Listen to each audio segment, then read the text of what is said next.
of their masculine power, the need to defend yourself, the need to provide. Those are very masculine energies, very masculine traits. But to be very honest, as a woman, I won't say it doesn't serve us best. I think women are made to lead differently, and women are made to lead from their feminine self. If we first think that femininity is something that's soft, something that's breakable, then we're not able to approach it properly. Femininity is influence and emotional intelligence and the ability to feel others so that you can build for them.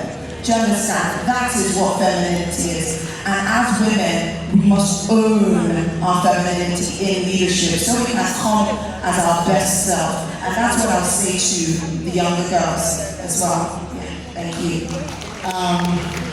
Don't panic. I'm about to ask a very mischievous question. No panicking. But before that, does it irk you that there are no popular queens in Nigeria? Not the Oloris.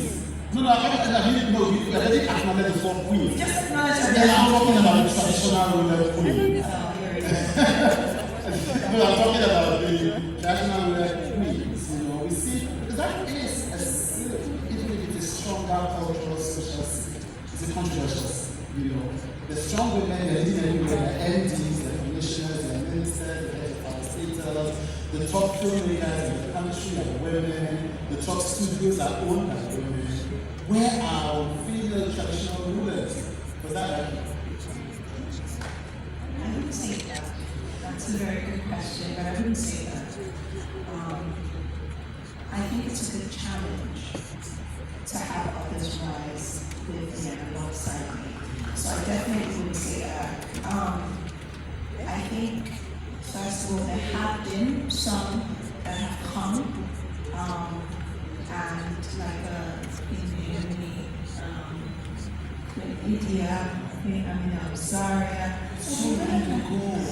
Yes, it's not, the truth is, and when it comes to traditional institutions, they're the most grassroots and they're the ones responsible for culture shaping.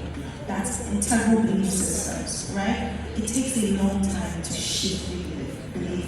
It takes generations and generations to shift a belief. I can't say that I'm not writing the work of my ancestors from India who had to, and Queen Warren. I'm writing on what they did, even if it was generations and generations ago. My hope is I can bring my part to the traditional institution so that women will rise, and I'm hoping that, since we're in this digital age where things happen twice as fast, that women will rise alongside me, who are queens doing exceptional work and are able to take the courage to step out, so that's one. But also women coming after me, to have the courage, queens coming after me. And the same traditional institutions that would say, because Olori did it, then I can do it. I don't think it irks me, I think it's a challenge to ensure that I am the best leader that I can possibly be. So challenge. Yes, challenge accepted. The question I want to ask is, could you share, I think we have to take questions from the audience, but could you share, I'll start with you, Dr. Owen, could you share a personal moment when someone tried to shut you down, not verbally, but in the work? Because I'm the right person to ask this question, because you've gone to the heights, but you've risen through the ranks. I've known you for about 15 years. You've risen through the ranks. You've earned every step on the ladder. Can you share a personal moment when somebody tried to shut you down and harm you? So I don't even really know if I should be the right person to answer this. And let me tell you why. So I don't know if anyone here follows Dan on Instagram and so on. I follow Dan woman. You read my future. So I was raised by a father, Mr. Sendu Tilano, who absolutely empowered me. to be very honest. And one of my new colleagues recently was, I take it as a compliment. The one is very opinionated. I said thank you. It's not really something that comes across to me, right? And we've talked about owning your space. Having confidence and understanding what you're saying, not just open your mouth to talk. Because people just like to hear their voices. That's not really their power. Externally, I speak consultants as well. And I walk into a room and people say, again, who's this? And if I want to overlook you, generally, feel free to, thank you for the fun, bring it back to you. And if you're being shut down, speak up again. It's as simple and straightforward as that. You are around the table because you've earned your way to that. You've worked your way and you've earned your seat at the table. And when you have the opportunity to engage and communicate with people, leave them with something memorable, something positive. So next time they are looking for people to ask questions on a certain topic, you will come up, your top of mind awareness should be high. So if I come back and say, I grew up with boys, mostly. You know, you hear people say, I was raised by a single mother. Mine is the opposite. I was raised by a single father. But he figured it out. And I had 3 brothers. I was really girl growing up, 3 brothers. So I can shoot pool, I climb. I've done 10 kilometers on the treadmill this morning before coming. That's my kind of life. But at this time, you cannot make a brother better than me. Well, it's, I have that foundational confidence. And what I'm going to urge each person in the room is know what your value is around the table, right? And do not be afraid to speak up on that value. Never ever be afraid to speak up on that value, because I see too many times, people don't even shut people up. People shut themselves up because they are unsure of themselves. And you would ask yourself, what can I do to increase my confidence?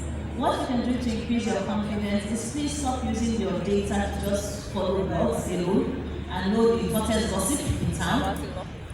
And letter AI, you don't need to go and pay for ChatGPT. You're on WhatsApp, there, it's in there. Continue to expand and deepen your knowledge. And when you have to engage, you will engage properly. And like you said, if you do things properly, you don't need to correct somebody more than once. You only cross me once. You don't do it the second time. I love it. Round of applause. I think the thing that keeps coming up is how you show up. You know, first what you do internally, and then what that shows, how that makes you show up. And that is like half of the work. So there will still be aggressions, but you would have answered half the questions if you show up and do the work. Yes. I think Valentini wanted to say something about that if I ask my question, because I think you wanted to add to that. Yes, please go ahead. Okay, so in entrepreneurship, for instance, a lot of people start their businesses and then you want to make a payment and they say, oh, make it to Telola Adepetu. And I ask, hello, Telola Adepetu, is this synonymous with your business? So they don't even register a business name. So one of the first things I'll say, register your business name, open your company bank account, show up for yourself like a professional. When you asked her how was she put down, I wasn't put down, but you know there's some subtle nuances. I started my own business with my personal funds. Then about 2 years later, I wanted to go and borrow money from the bank. And they're looking at me and said, this money, because I prayed early, I had a this money, let us just go and sit down at home. This is the list. These are all the things you need. I see, I was surprised. I had my audited statements, I read an accountant. So many of you have audited statements for your business. How many of you audit your accounts? How many of you have an accountant coming in? You have to know what your revenue is. You have to know your numbers. When they say, what was your revenue last year? What was the growth of your business last year? Was it in value or that in quantity? You should be able to answer by percentages. You need to know your analysis properly. Because no matter what, when you're an entrepreneur, you show up in front of a banker one day. BOI and all the other women's funds, women's gender-based funds. You show up in front of them, and you better have all your records straight. And you must never renege on that. You better also have all your taxes paid. You must have your tax clearance. You can't say, oh, they didn't give it to me. They didn't give it to me. Why? Not because you're a woman, because you have everything that you needed to have. So make sure you know your audience. Make sure you know everything about your business. And like Owen said, when you speak properly. Your analysis of your sector, make sure you keep abreast of your sector and the economy, you know what's happening there, you know the new changes, you know what you can take advantage of. You can't be a businessman yourself. Get somebody else to do for you. Study it very well, ask questions, know about it, be able to present it yourself. How many of you entrepreneurs use PowerPoint? Let me see your hands. Hello, PowerPoint. Many entrepreneurs use PowerPoint. You need to use PowerPoint. That's what will also get you through the door. You have to be able to tell your narrative from ideation to how you started to where you are now, why you want to expand, why the bank should loan you money, and how you are going to pay it back. So you should come correct. You have to come You have to all correct.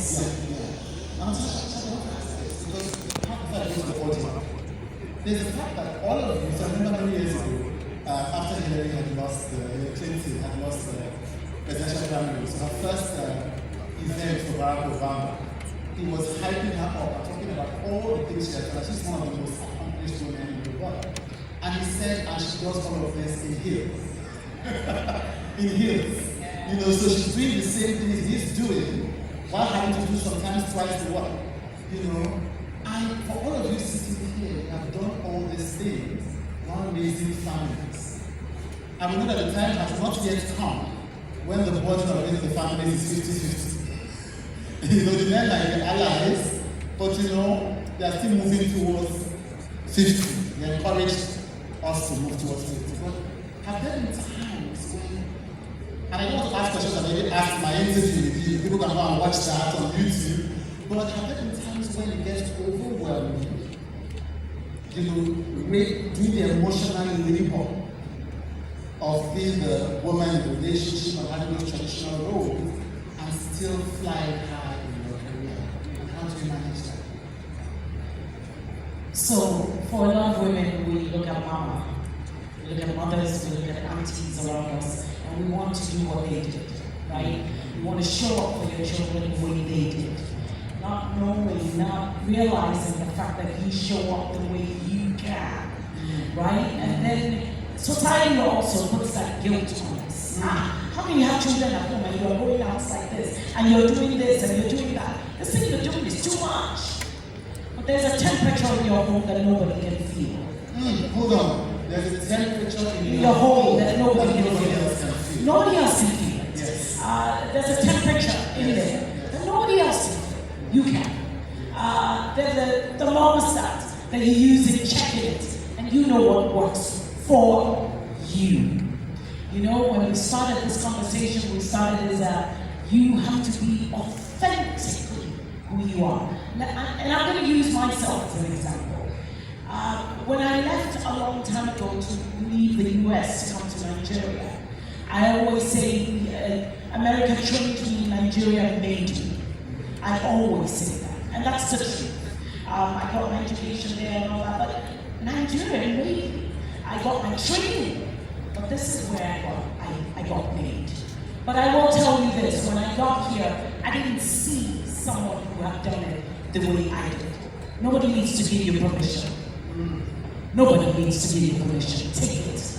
Just take it. So I came in and I realized, wait a minute, I tapped into the younger people. I tapped into social media. A lot of you just like, you said, use the social media just to go looking for blogs and things like that. I kept thinking to myself, what can I bring in here? And I realized authentically, I love fashion. And I started showing up fashion everywhere. It's easy. I'm a girly girl. I dress up so you want to show pictures there? So I'm having fun. Lo and behold, every designer, what I'm wearing today, and I am an addict for Nigerian designers. Yeah, I love them. Everything I wear, always Nigerian, yes? So I started showing up that way. I started putting up pictures. And I realized likes started going up, followership started going up, designers started to say, hey, listen, we'd like to pay you to what you like to pay me to do what I love to do? Absolutely. And then I love to talk. And then I realized, wait a minute, a lot of actors don't do this. We're not showing up to represent our industry like we're proud of it. We have integrity. Well, I do. And I'm not afraid to be a mentor. I'm not afraid of what they give us that we are somebody the younger ones look up to. The role model. I'm not afraid. Yes, I am. It's okay. There were days I was on my knees praying to be where I am today. Yes? So when those days come, I'm not going to shy off of it. I'm going to rise up to the occasion. So the thing is, I showed up. And I started showing up with fashion and everything. And then I started speaking. And then I thought, okay, look at me. I'm speaking. I'm telling people, listen, this is what I do. This is what I know. And it's got me to Lagos State Leadership Summit. You know what I'm saying? I didn't see this coming. I showed up for myself and I took the spot. Now, the sacrifices of the mother. Yes. Yeah. The children when they're younger, I will say this, if you don't have the finances or the emotional capacity to be there for your younger ones, seek help. Yeah? Seek help. If you need a nanny, seek it. Just be careful. The world is a bit funny nowadays. Just be careful. You can't trust anyone. No one can watch your children like you can. Yes? But if you can rise above that and you think you have a 6-year-old, 4-year-old, when I had my Shapigalo, when I know class, a few of the ladies they felt guilty and they felt really bad that they couldn't show up for themselves that way because they were raising children. And I'm like, who told you you have to show up that way? You're showing up for your family right now. You're showing up for your kids right now. And it's okay, give yourself that grace when that time comes. But while you're doing it, while you're being a mom, while you're being that wife right now, you can educate yourself. You can start going to school. You can start learning what am I going to do when the kids get older.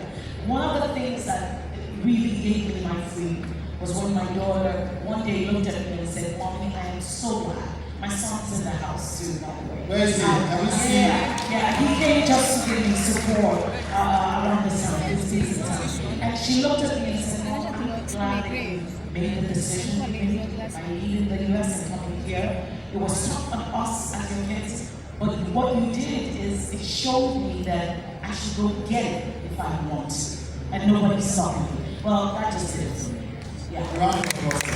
I'm not big felt that I'm very really because and I think it's funny, it's one thing to talk about English, but we're one of the busiest national rulers in the country. Seated here for your speaking engagement, not drawing attention to yourself. And you have your son sitting here, we can say all the words, but the show is as powerful as the 10. Let us honor the men who know how to stand beside the women in their life. Last I'm almost out of time, but we started late. Okay, I keep going, Emily. I'm not sure where we're going. Say keep going. Keep going. Okay, I want to like add a word with this. Okay, so I've seen, and this is the first time I'm meeting you. I know it's interesting because a few weeks ago, my partner gave a shout to you, and he said,